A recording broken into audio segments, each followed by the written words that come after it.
It's well known that Severus Snape and Lily Potter were childhood friends who both shared magical abilities and later attended Hogwarts School of Witchcraft and Wizardry together. Lily was pleasant, polite and very likeable, while Severus was a little more seclusive and shy. It was Lily's presence and friendship that brought him out of his shell and made him feel more comfortable within himself. For that reason, Severus fell in love with Lily, which makes sense as we tend to fall in love with the person who makes us feel comfortable and secure. Things slowly changed, however, after they entered Hogwarts, as the two friends were sorted into different houses and began spending less time with each other, although still remained friends. This was difficult for young Severus, as his comfort was only found when he was with Lily. He always had a big interest in dark arts, and I believe he substituted his focus on Lily to the practice of dark arts instead. He found some solace in perfecting and creating curses. Severus and Lily grew more distant as she spent more time with her Gryffindor friends, while Severus fell in with the Slytherin bullies. Their friendship hit its breaking point when Lily began seeing James Potter, the boy who had bullied Severus for years. Young Snape turned his hurt into hate when he lashed out at Lily after again suffering another attack from James and his friends. He screamed at Lily, calling her a mudblood, ultimately ending their friendship. Severus had longed for a purpose. He always had, and always felt that way. It's why he fell so hard for Lily. He felt his purpose was to love her and hopefully be in a relationship with her. I also feel it's the reason he joined the Death Eaters, to feel a purpose, to feel important, to feel like he mattered.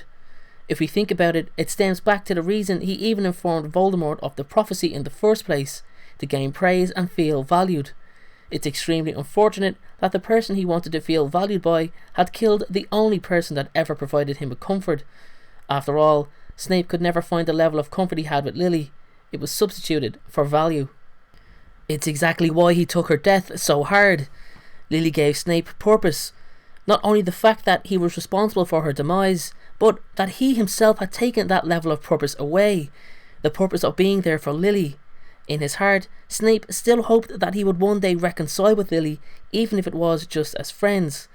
Even if they didn't, he could still extract some peace through his hope. With Lily dead, Snape's hope died with it. He closed himself down and never forgave himself for the events that his actions led to. In fact, he was so distraught, he never opened up to another woman for the remainder of his life, solely dedicated to his love for Lily, never even risking having that love be compromised by another woman. But while Severus may have lost one purpose, he gained another, Lily's son Harry.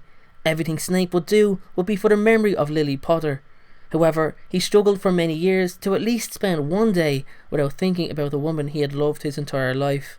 He lived with that unbearable emotional pain, before and now increasingly intensified after Lily's death. Learning to control this pain was perhaps Snape's greatest achievement. Through dulling his emotional expression, it was near impossible to tell if he was lying.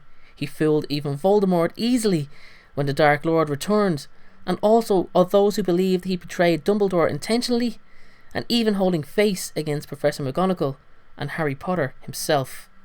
Thank you very much for watching today's video, everyone. I really hope you enjoyed it, and if you did enjoy it, then please make sure to leave a thumbs up on this video, as it helps it out in a great deal, and it also helps the channel to grow.